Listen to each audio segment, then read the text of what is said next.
Good evening, Uganda. You're listening to 933 KFM. This is the Friday edition of the Hot Seat. The Friday panel of journalists. Standing in for Andrew Mwenda is me, Kwezi Tabaro. Today in studio, I have a rather smaller panel than we usually have. I have from the Government Media Centre, the acting head, Obed Katureve. I also have a regular on this show, Jimmy Achalam Odoki. We also have a guest in studio. I hope she will get to say something in the course of the show, Vivian, who is a student of international relations at Makerere University. Gentlemen, before we go into the major stories of the week, I wanted us to dedicate at least a minute to eulogize the Honorable Mary Karoro Krut, who at some point was a minister in charge of dealt a lot with the Fourth Estate. She was an academic, a politician, the founder of FemRight, women rights activist. She unfortunately passed on at the beginning of this week from a hospital in Nairobi following an accident that she got on her way from Nebi. I want to begin with you, Obed Katureve. What do you recall of the now late Mary Karoro Krut? Well, I think a lot has been written about Mary. I think and she wrote a lot in the papers too. Yeah, she wrote. I remember reading her columns. She was a columnist with Daily Monitor. She was a columnist until she died with New Vision. She wrote novels. She taught people at Makerere, literature to be specific. A politician, like you said, a philanthropist of her own kind, a decent woman, everybody. I think she's one person who everything written about her, if you've ever related with her, you agree entirely that what they wrote about her was real. That was her real life, not just exaggerated because someone has passed away. She was an extremely decent woman, easy to mingle with those she didn't agree with. I saw most people in the opposition. Yes, she was died in the old NLM woman. But even members of the opposition found working with her so easily. Personally, I related with her a lot, and especially in our works of communication in government. But she was such a decent person, completely welcoming, very unassuming, intelligent, and cut across to relate with everybody, every human being so easily. She was such a sad that she died that quick. Simple accident, which probably she thought was simple. The accident didn't damage her a lot, so she thought she would heal quickly and move on. But things escalated, and she died. It's so sad. And she was also someone who was in a similar docket, at least much earlier on in her career. She was a presidential press secretary in the early 2000s. Oh, yes, presidential press secretary. I remember she's the one, by the way, who recruited one of our deceased former colleague, Onapito, a comrade. He's the one who fished him out, and I remember when people are eulogizing Onapito, saying how she tried to tell the president who Onapito was, and the president said, "No, I know about that young man." So she was that good. Ankwere has lost, Teso has lost a critical person, one with her late husband was from Teso. Oh yes. So incredible person. I do agree that whatever has been written about her is nothing but the truth. No exaggeration. And her last act of public service was when she was appointed as the political head of the COVID-19 fundraising committee. Yes, and maybe until when she resigned months ago, she was a presidential advisor on media and stuff on media. Until she resigned, I think she was aspiring to represent the elderly in Parliament. Unfortunately, she had that accident when she had gone for that mobilization for possible voters in Nebi.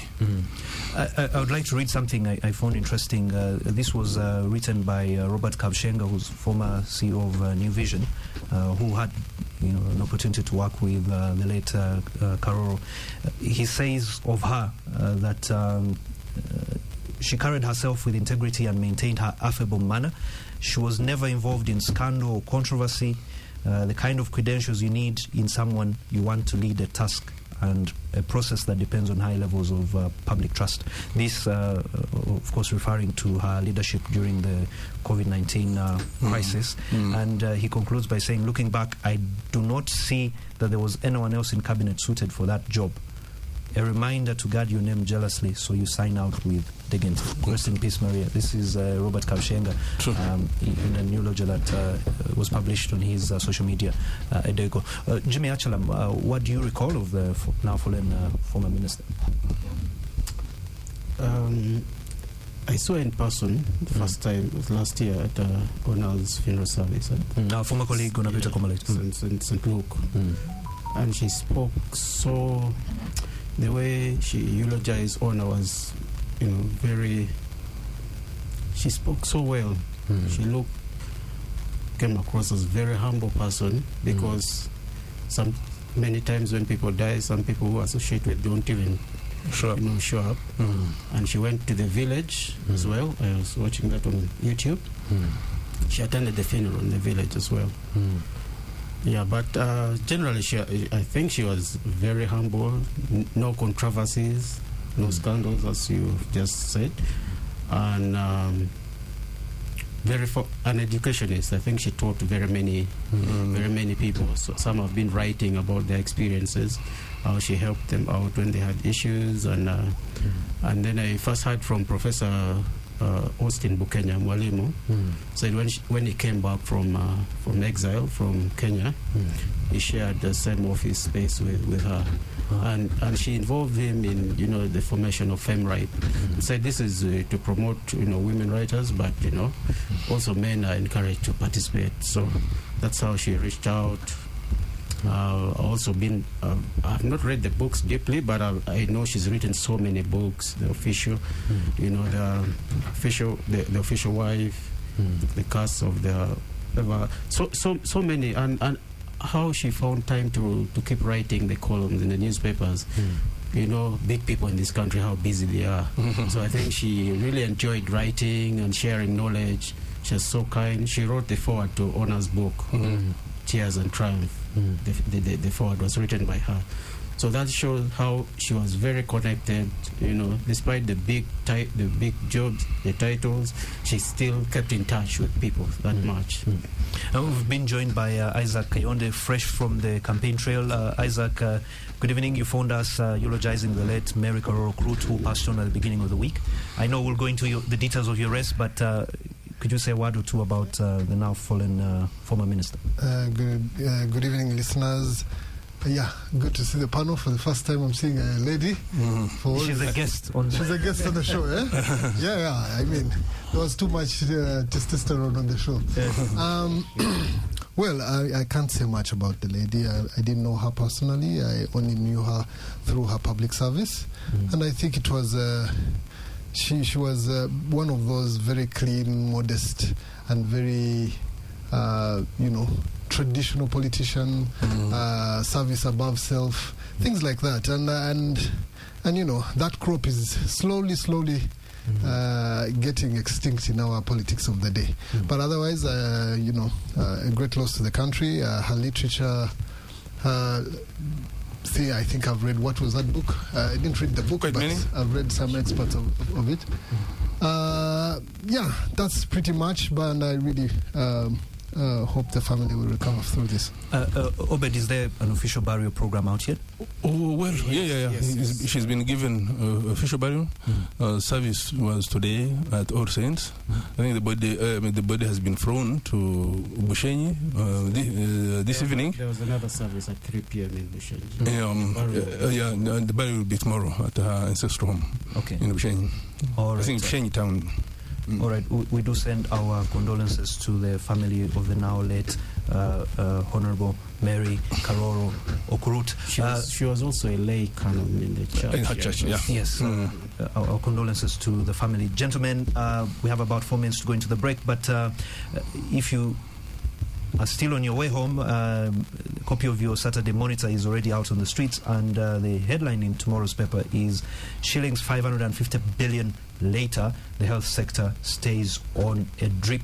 Read your copy of the Saturday Monitor to find out why the health sector remains on a drip. Gentlemen, in the 4 minutes that we have left, I wanted to begin with you, Obed. Mm-hmm. This issue of Uganda Airlines that keeps surfacing every now and then.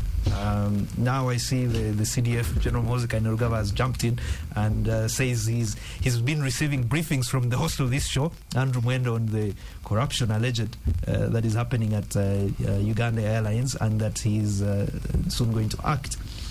I wanted to find out from you, what is the issue with Uganda Airlines? Because I think this young airline, right from the very beginning, the fights were initially on the name, then the ownership of the airline, then came from the choice of planes we bought.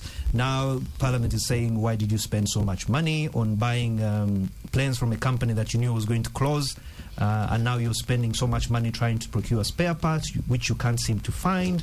And in the last financial year, the airline made a loss of Uganda shillings 237 billion.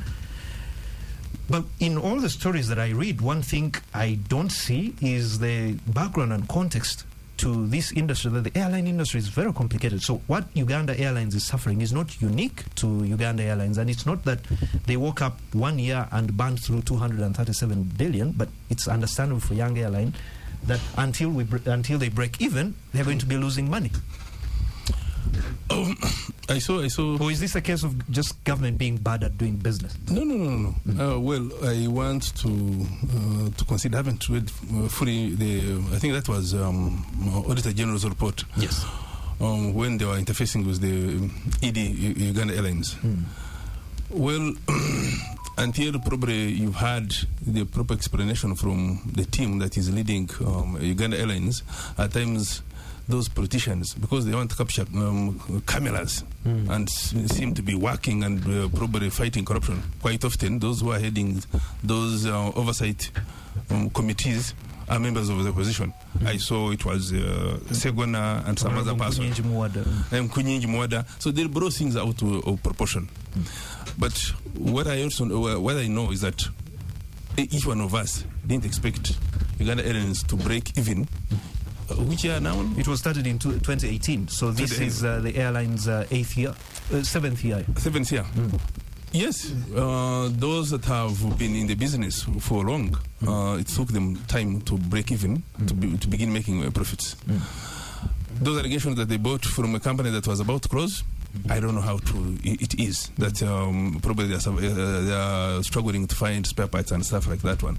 But over and above to those that have flown Uganda Airlines, those that have been frequently, give positive reports. But many of them say that, flights are being delayed, the airline is not leaving on time. I at least have a confession to a lady friend who lives in London. Her and her husband have had frequent flights on Uganda Airlines. Their own confession is that for the last 2 months, it is full, booked full. I don't think the contestation is on whether the airline is well, the contestation, yes, is part of the contestation is whether the airline business is viable. But there are also serious questions on some of the decisions taken by management of the airline. No, decisions all point to good direction, because the 3 roads. Forget about the regional ones that are very, very, they are doing well. But even the Abuja route, the Dubai route, the London route, of course in South Africa, all are pointing to incredible results. At least I had small meetings. So how come this is not being reflected in the publicity around the airline? Maybe you can blame their publicity part, but at least I had this small is an asset of the government of Uganda. Interface with the deputy PSST, Mr. Chilap, with the engineer Bagaya. It was just an off-cuff in some meetings, and Chilap was chairing himself, said, I'll give the money for the going by what I've had so far. I'll give you the money to buy 2 more. 2 more planes. 2 more planes. And when was this conversation? Look, there is, I think that it's in process. They are soon buying 2 more. And buying 2 more is because what they've seen. They're seeing that everything is pointing to... So there's increased demand. Absolutely. That's why we are forced to lease. I think we are leasing 2. To your point, we'll take a short commercial break, and when we come back, more of this conversation. Come back from the break, you're listening to 933 KFM. This is the Friday Panel Journalist. Standing in for Andrew Mwenda is me, Kwesi Tabaro. In studio, I have from the Government Media Center, Obed Katurebe, the acting head. I have from the Monitor Newsroom, Derek Wandera. Derek, I haven't seen you on the show in a while. Who also joined us in the course of the first segment. I have Jimmy Achalang, as well as fresh from the elections. Robbed. Isaac Kayonde. Sticking to the spirit of elections, the NRM. What was the name of that committee? The tribunal. The NRM tribunal brought its work to a close, and of all the petitions that were being dealt with, I think only 5 elections or cases were overturned. The rest were dismissed, and the results that had been announced earlier were withheld. Isaac, yes. Maybe we should begin with you describing how the party primaries were. Before you even start, I was up country over the weekend, and yes, the mood is quite charged. People feel that this business of lining up behind candidates is causing a lot of chaos. The process is not very straightforward. In some places, young kids who are walking from school or the nearby well found themselves in the line, and then they were counted. You don't know who is an NRM member, who is not. Many families were split, where the husband is in a different line and the wife is in a different line, the kids are in a different line.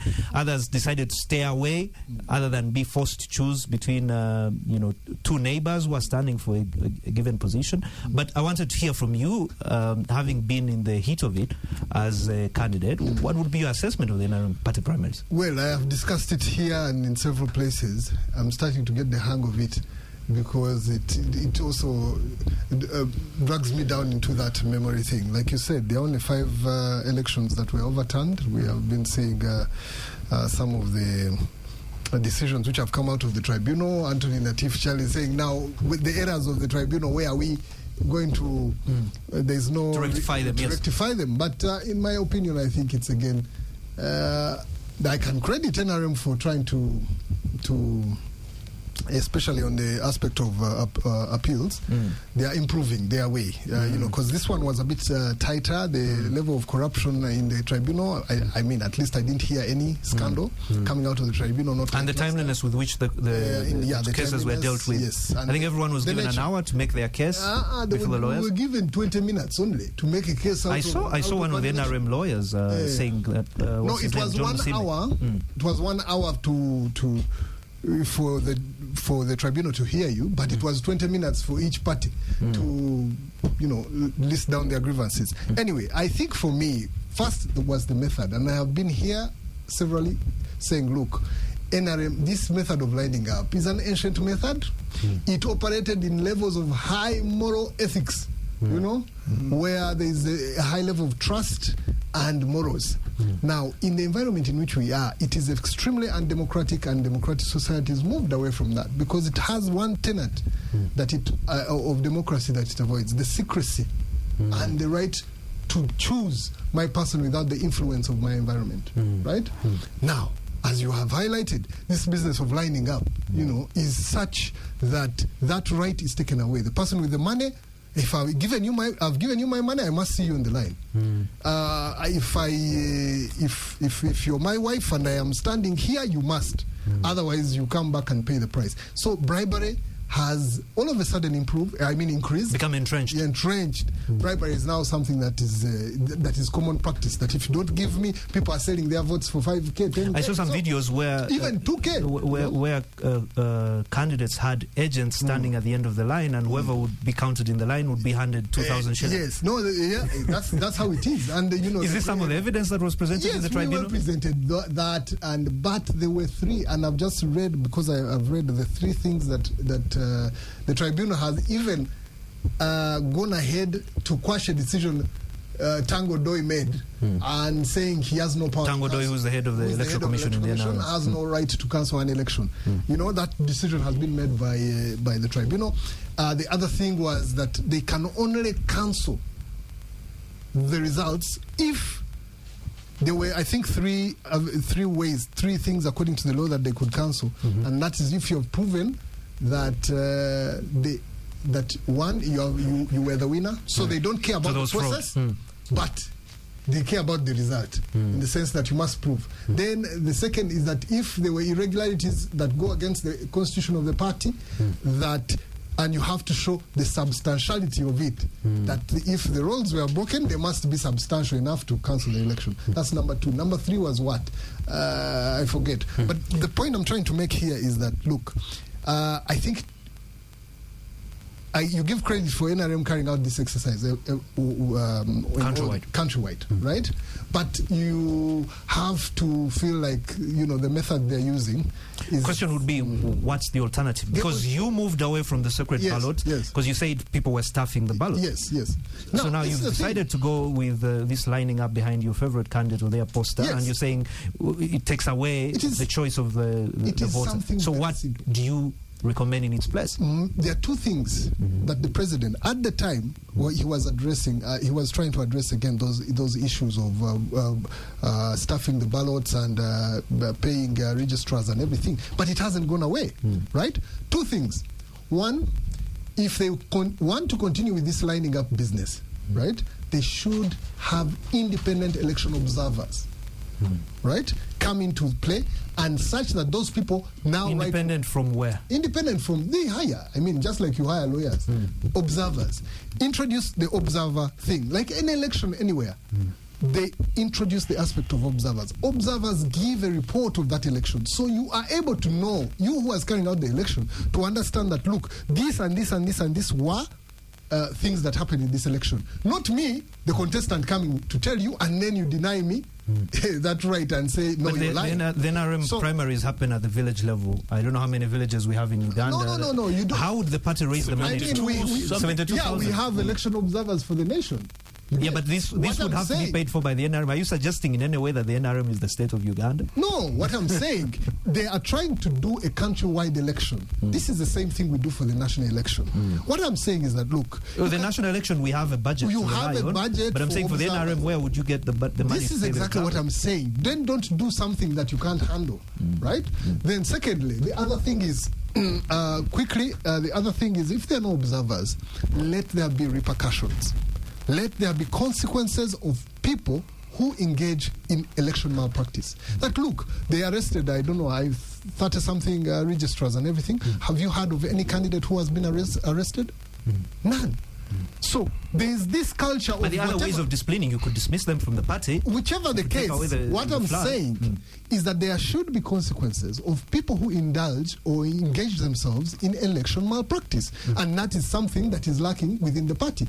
That nobody who offered bribes or anything or got people has been arrested. Derek Wandera, I want to come to you. I find his very passionate case for justice within the NRM quite interesting, because this is what the opposition says of the NRM in every election cycle. Yeah, thank you, Quez. It goes without saying, to be honest. It's what you expect from NRM, and it's what exactly it delivers. When you hear such grumblings within party members, you just know what exactly it is to expect. And as a party in power, it reflects bigger onto the general overview of what exactly it is at the country level, at the national level. So these very cries are the ones that you see after an election that most opposition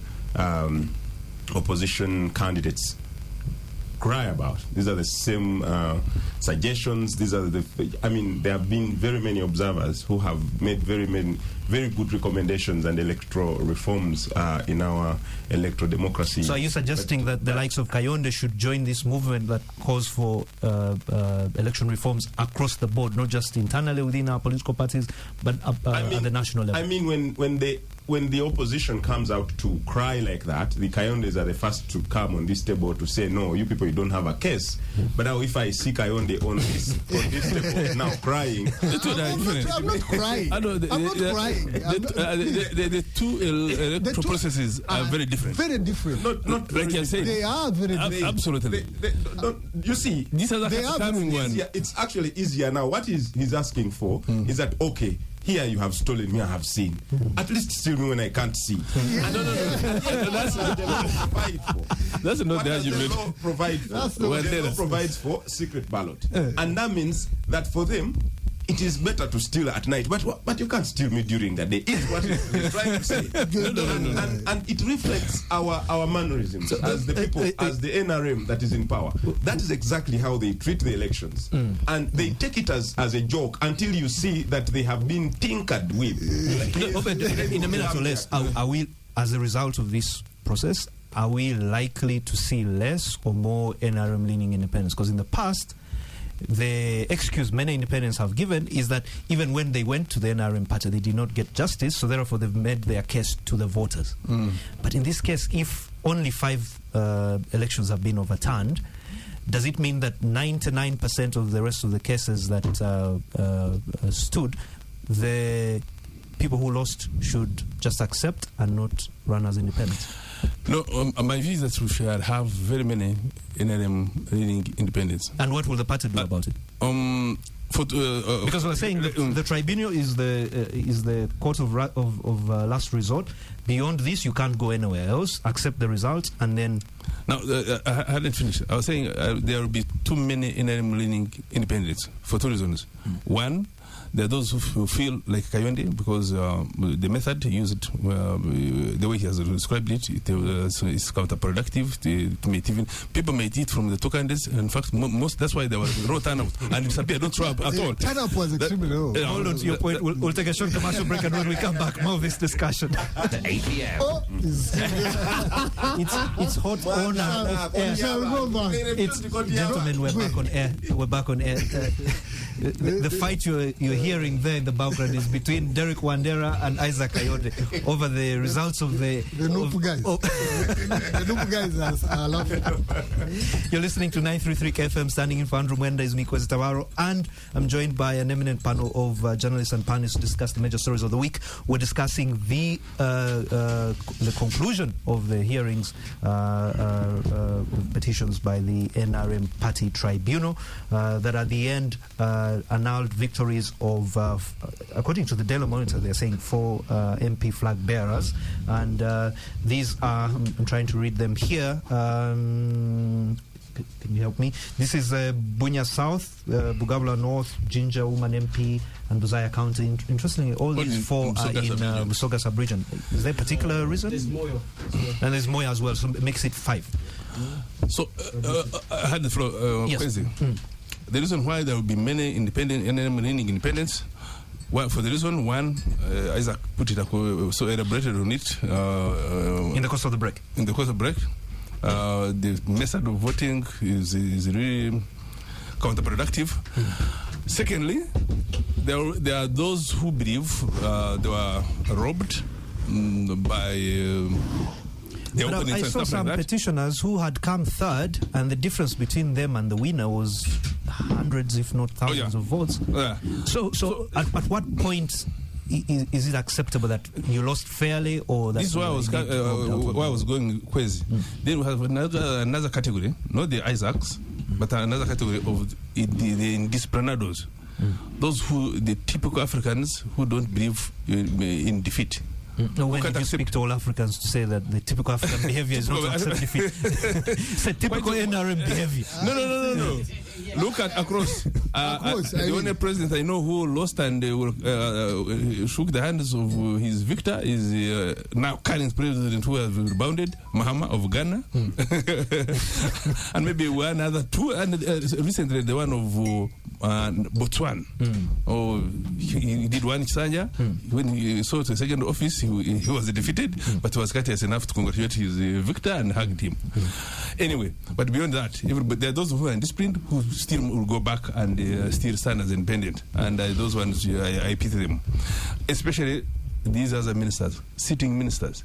You're a sitting minister. You've served for how many years? And you lose in primaries. And you say, I was robbed, I was cheated by probably some underdog like Wandera here. then you are also going... Then those ones, I pity them. But anyway, we would see many going independent, and it would be very difficult for the party to whip them. Why? Because they also understand that in some cases, really, they were not up to the game of conducting a free and fair election. So it would be difficult to say, if you stand, then we're going to expel you from the party and stuff like that. Besides, you don't know how many there will be. And if there are many, you need to ally with them and do a memorandum of understanding to work with them so that you are able to... Because NRM is winning anyway. So you want still to have... everything. The preparation in the opposition is worse. Yes. So the other thing that we saw in this particular election, again, speaking to our ordinary voters up country, is the role of money. I mean, elections in Uganda have always been about money, but many people in the villages feel that with this particular election season, money has become such a decisive factor that some people are effectively locked out of competition because candidates are willing to spend upwards of 1 billion shillings in the party primary. Unfortunately, and some of the things they're offering are out of this world. I'm told they are offering to buy out opponents, give... No, that's the unfortunate jobs story. And maybe the reason the reason you didn't go to Ntoroko is because you haven't gathered billions to give the voters. I mean, look, I was seeing the clip on news last night. Some person was campaigning in Ruwero. So I think it's Bakabodindi. He was campaigning for... Former minister. I don't know. Workers MP. Has she been? He was a former minister for sport. Oh, yeah. So he was campaigning for, I think, the speaker for his position of vice NEC. So as he was putting across point after point, trying to convince the audience, they said, but Honorable, first shut up a little bit. Stop wasting time, because we're not even listening to what you're talking. Let us say it. And then the whole audience who agreed with the man who moved the motion said, stop, because we're not even hearing you. What you're talking, that's wasting time. Bring money and then we sign out and then we'll show you what we'll do. Then yesterday, typical election style. Even Haruna, minister, he also shut him down and said, but let's first use the journalists and we tell you exactly what we want to tell you. It was money. Sad, but that's the reality now. But your president says that, politics should be about service and ideas and not necessarily about money. But his very party, I mean... Him. I mean, in his own, you just need to look at his own party to see the contradiction in what he's saying. Have you ever seen him bribe? Doesn't engage in bribery. No, he takes money to... He explained it to Mr. Wandela. He explained, he said for him, he gives donation because he's even catered for in the budget. And even there is no role. My take on money, having come out of an election, I two things. I don't begrudge anyone because you're rich and you go for an election and spend it. The question is, what do you use the money for? Well, if the money is to promote yourself in posters, grand, ride borders, fuel, do what, banners and all that stuff that pushes your name recognition much higher, that's okay. But in the day, that's promotion. But if election day you're using your loot to buy the vote, that's where the problem is. Because you see, in the general election, you can have money and give it to someone, but they go and take another person, right? There, the influence of money is really limited. But if your money is to bribe registrars, your money is to bribe the voters at the polling station, that kind of money, that's what we need to be condemning. So please, people are rich, let them go and spend it how they want. Because I wanted to make a point here, a rejoinder, that when you talk about money is a very influential factor in an election, and democracy is not that cheap. But what he was talking about, money To do what exactly? Because if you're fueling cars to move to different parts of your constituency, printing posters, it's acceptable. When you give me money, do you tell me what I'm going to use it for?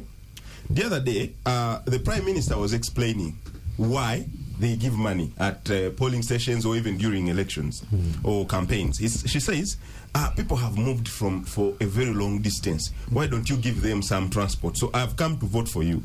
I've come from whichever place I've come, and then you're giving me money on the at the polling station, and you're telling me, no, I'm just giving you transport. So for me, what you're going to use the money is not the issue. If we want to have an election that doesn't have money, let us have this discussion. Is the debate on us having elections that don't involve money, or us having elections where the decisions of the voters are not influenced by the one who has the most money? For me, that's the point. For me, that's the point. Because then we are going to have a place where we don't know what to decide on. When he says you're giving people money for transport, when he says no, my voters have come, they have not eaten, so I give them money because they have come for elections. That is all debatable. For me, the thing is, this voter should not come to a polling station expecting that you have to give them money for transport or money to eat. That is influencing that voter in the first place. And that is the discussion that we need to have. So what happens in cases where the voter, without this money, would not be able to leave their house? So they'd rather not vote. For me, I mean, voting is not mandatory. For a person to develop the love to go and vote, they must do all it takes. But if you have to win a constituency, someone has to vote for you. Then you have to go for them and give them money, and they come to vote for you. No. That's where we go wrong, Jimmy, for me. That's where we Jimmy, go I want to come to you. Do you think that, all these things we're talking about, voter bribery, influence peddling and all that, is really a consequence of having democratic politics in a very poor country? Because I don't think there's anywhere in the world that is a democracy where a pauper will run, and just because of how good their ideas are, they will win. I mean, to be the U.S. president, you don't necessarily you could belong to any of the so many fringe parties, but to stand a chance to win the presidency in the U.S., you either have to be a Democrat or a Republican, and you can only be a candidate for either of those parties if you manage to raise so much money. And they've just elected a billionaire as the president. Yes, it's a global capitalism that has now filtered here. But here is now the commercialization. Maybe theirs is done in a different way. But ultimately, if you compare, there's some influence of money deciding. There is how much they use in the media. So in this case, money is not the root of all evil in politics? No, not really. Not really. But there should be some... I don't know if there can be controls on how much one can spend. How much one can spend. How do you monitor? How do you monitor what I've spent? Yes, because what you were saying is, what if my agent starts spending on my behalf? Is that considered my money and my spending? Very complicated thing. Monitoring, like to put a cap on how much you can spend for an election and all that. But ultimately, many voters are now moved by what the candidates are giving them. We'll take a short commercial break, and when we come back, maybe I'll suggest some ideas that the NRA might find useful. Welcome to this last segment of the Friday Hot Seat. Standing in for Andrew Mwenda is me, Kwezi Tabaro, and we're discussing the major stories of the week. In studio, I have Derek Wandera from the Nation Media Group. I have Jimmy Achalam, who is a regular panelist on this show. I have from the Government Media Center, the acting head, Obed Katurebe, as well as fresh from the NRM party primaries, Isaac Kayonde. We're discussing the outcomes of the party primaries and the party tribunal that in total overturned 5 elections. I saw the party secretary general saying that of the 3,000 or so candidates that were running, only of the 3,000, was it positions or candidates, they received only 300 petitions. So meaning 90% of the elections were okay, and the people who lost agreed with the results of the. There were 500 and something, 500 and something constituencies. And district women representatives. Yes, and of those, about 400 actually petitioned. They 400 and something. Yes, but you see, there is petitioning. there's petitioning where you don't even have the grounds to my point is this: that dissatisfaction is, you're asking about people's manners. Why a person who comes in third would petition the electoral commission, even the margin. The issue is not so much. You should give the people, the contestants, the confidence in the process. That if the process is flawed, it doesn't matter whether I've gotten a 0 or a 10 or what. But Robert has said it's hardwired into us, whether Ugandans or NRM supporters, that people just do not accept the results of the election. There is one reason. You see the opposition. Especially if a minister loses to like underdog. my thing is this. Let me give you an example. How many petitions come out of the general election? You tell me. Very few, and they are even less than 50 that go to the general election to the courts. Why? Because you see, the way it is structured is that it is very difficult to allege anything. Because, first of all, like you said, the two processes in NRM and the general are very different. Now, the thing is that you see in the general election, you find upsets. That things like money don't matter. A person beats the vice president of the country with all his guns, with all his money. You find that process is largely respected, right? So why would NRM walk away from a process that you say is largely respected? No, it's one thing. It's very expensive. Yeah, it's an expensive. You need to. I thought NRM is the ruling party, but in charge of the state. But again, it can't have 600 billion like the electoral commission pours. I mean, to organize a general election, I think electoral commission goes up to 600 and above billions to organize that exercise. Then, of course, then there was biometric machines, the sensitization, the deployment, and whatever. It's quite elaborate. The voter education, it's very, very elaborate. And like Isaac says, it's very respected. I don't know how and when NRM will be too rich enough to conduct such exercise whereby those participating will get out satisfied by the results.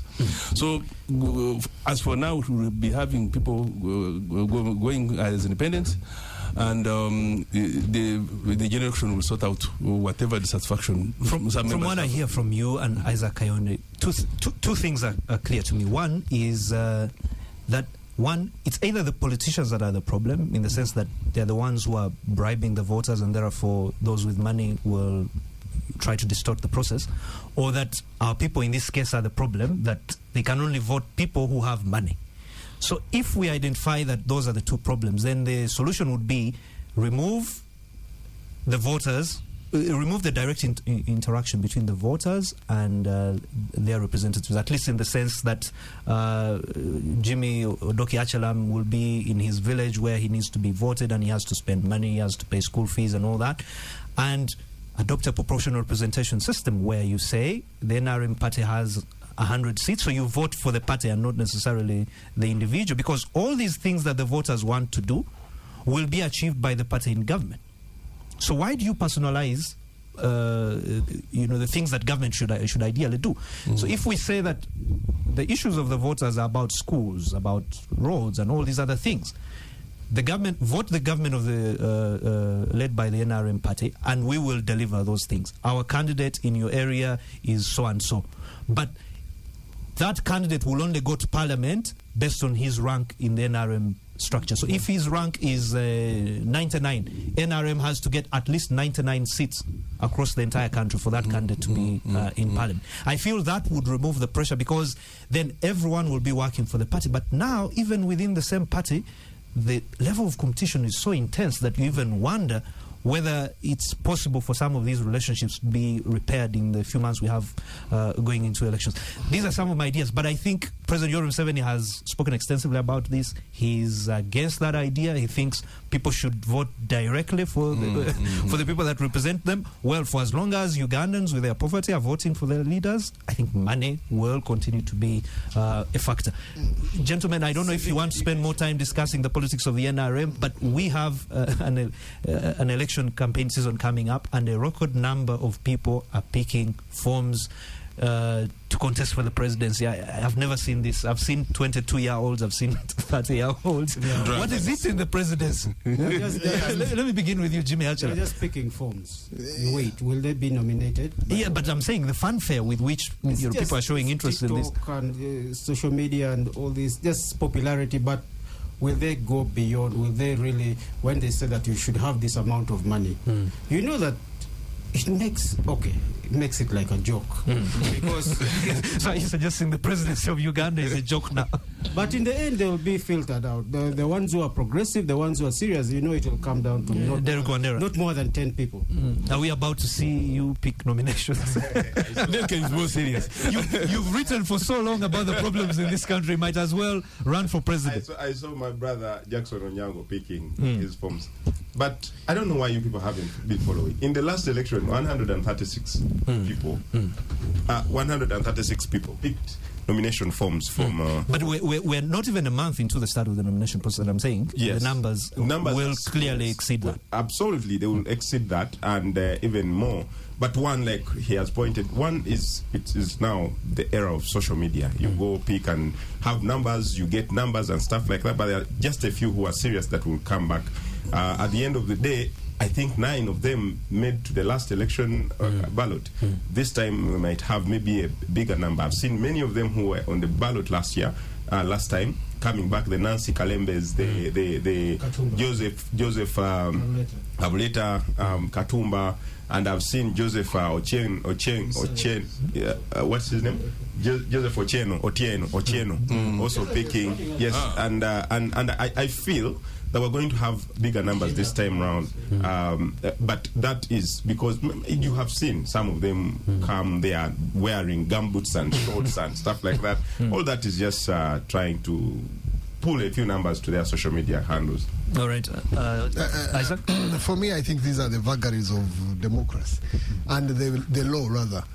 They, in an attempt to remove the age limit, they also went and remove the lower age limit. The lower age limit. So now we have 18-year-olds, S5, you go, you pick the thing, you move. You get? Yeah, that's true. But the law, that's what it is.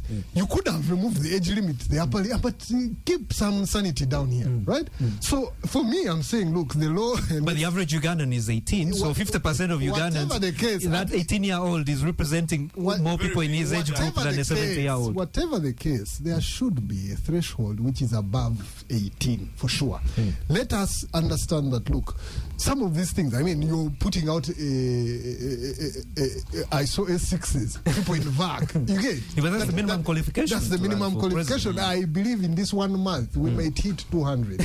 Even me at this rate, seeing that seeing that the tribunal has not done anything for me, I may to go and pick my forms and go against All right, thank you very much, gentlemen, and to you, our dear listeners, thank you for being such wonderful listeners. This is my last show this year, and possibly for the next 2 years. I'll be leaving the country again to go back to school, and you'll be in the safe hands of Derek Wandera here. So, Derek Wandera, this is a peaceful transfer of power. I receive.